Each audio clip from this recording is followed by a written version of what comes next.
ఓం సదాశివసమారంభాం వ్యాసశంకరమధ్యమాం అస్మదాచార్యపర్యంతాం వందే గురుపరంపరాం. జ్యోతిషశాస్త్రాన్ని భావితరాల వారికి ప్రసాదించిన ఋషుల యొక్క పాదపద్మాలకి నమస్కారం చేసుకుంటూ, అలాగే నాకు ఈ జ్యోతిష విద్యను నేర్పిన గురువర్యులు జ్యోతిష బ్రహ్మ కీర్తిశేషులు శ్రీ ఈరంకి సూర్యనారాయణమూర్తి గారు, సూర్యశ్రీ దైవజ్ఞ గారి యొక్క పాదపద్మాలకి నమస్కారం చేసుకుంటూ, ఓం శ్రీ మహాగణాధిపతి నమః, శ్రీ గురుభ్యో నమః, హరి ఓం. వీక్షకులందరికీ నమస్కారం. మే నెల 5వ తారీఖు లగాయతు మే 11వ తారీఖు వరకు ఉండేటువంటి గ్రహగతుల ఆధారంగా ద్వాదశ రాశుల వారికి ఈ వారం ఏ విధమైనటువంటి శుభాశుభ ఫలితాలు కలగబోతూ ఉన్నాయో ఈ కార్యక్రమం ద్వారా తెలుసుకుందాం. అందులో భాగంగా ఈ వారం ఉండేటువంటి గ్రహగతులను గమనిద్దాం. ఈ వారంలో శుక్రుడు రవి గ్రహం మేషరాశి యందు సంచారం చేస్తూ ఉండగా, వృషభ రాశి యందు గురుగ్రహం యొక్క సంచారము, అలాగే కన్య యందు కేతువు, కుంభరాశి యందు శనేశ్వరుని యొక్క సంచారము, మీనరాశి యందు కుజ బుధ రాహుగ్రహాలు సంచరిస్తూ ఉండగా, చంద్రుడు మీన మేష వృషభ మిథున రాశుల్లో సంచారం చేస్తూ ఉన్నారు.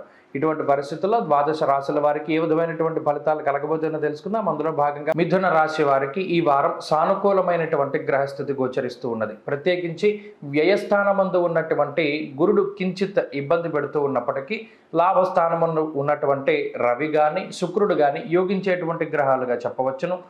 అలాగే దశమ కేంద్రంలో సంచరిస్తూ ఉన్నటువంటి రాహుగ్రహం ఈ రాశి వారికి ప్రధానమైనటువంటి బలంగా చెప్పవచ్చును. దాంతోపాటు చంద్రబలాన్ని కూడా కలుపుకుంటే 4 గ్రహాల తాలూకు శుభ ఫలితాలు ఈ రాశి వారికి కనబడుతూ ఉన్నాయి. ప్రత్యేకించి మిథున రాశి వారిలో కొంత ఆత్మస్థైర్యం అనేటువంటిది తగ్గుతూ ఉంటుంది. ప్రత్యేకించి ఏదైనా ఒక కార్యక్రమం ప్రారంభం చేసినప్పుడు ఆ కార్యక్రమం ప్రారంభంలో ఉన్నటువంటి ఉత్సాహము మధ్య వరకు వెళ్ళేటువంటి పరిస్థితులు ఉండవు.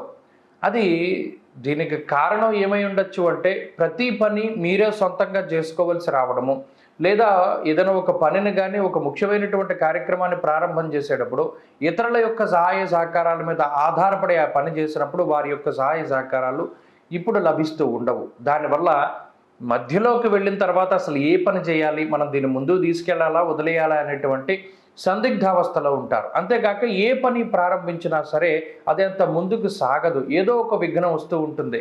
తెల్లారితే ఈ పని ప్రారంభం చేద్దాం అనుకుంటారు, కానీ అది వాయిదా పడ్డమో లేదా అదే సమయానికి ఇంకొక పని రావడమో ఇత్యాది విషయాలు మిథున రాశి వారిని ఎక్కువ కలచివేస్తూ ఉంటాయి.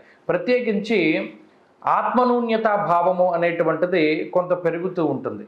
అనగా దీన్ని ప్రత్యేకించి మానసికమైనటువంటి సంఘర్షణగా చూడొచ్చు. అంటే ఎవరైనా మనల్ని తక్కువగా చూస్తున్నారేమో, లేదా మనం ఉన్నటువంటి పరిస్థితుల్లో ఎవరైనా మనల్ని గేలి చేస్తారేమో, లేదా మనల్ని ఏమన్నా కొంత వ్యతిరేకమైనటువంటి భావాలతో చూస్తున్నారేమో అనేటువంటి ఒక ఆత్మనూన్యతా భావము అది పెరిగిపోతూ ఉంటుంది. అలాగే సెల్ఫ్ రెస్పెక్ట్ అనేటువంటిది కూడా పెరిగిపోతూ ఉంటుంది. ఇలా కొంత మానసికమైనటువంటి పరిస్థితుల్లో కొంత ఒడిదుడుకులు గోచరిస్తూ ఉన్నాయి. కొంత ఈ వారంలో ఖర్చు అనేటువంటిది కనబడుతూ ఉన్నది. ఖర్చుకు తగ్గట్టుగానే ఆదాయం కూడా సమకూరుతూ ఉంటుంది. ప్రత్యేకించి కుటుంబ సభ్యుల యొక్క సహాయ సహకారాలు చాలా తక్కువగా ఉంటాయి. కుటుంబ సభ్యులతోటి కొంత మనస్పర్ధలు కానీ, లేదా మీరు చెప్పినటువంటి పనులను వారు చేయకపోవడము ఇత్యాది విషయాల్లో కొంత ఇబ్బందులు కనబడుతూ ఉన్నాయి. వాటి పరంగా కొంత జాగ్రత్తగా ఉండాలి.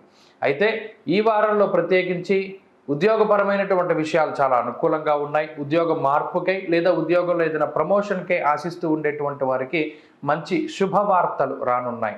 ఇక వ్యాపార పరంగా లాభసాటిగా ఈ వారం గోచరిస్తూ ఉన్నది. లాభసాటి వ్యాపారం చేయడానికి, వ్యవసాయం చేయడానికి అవకాశం ఉంటుంది.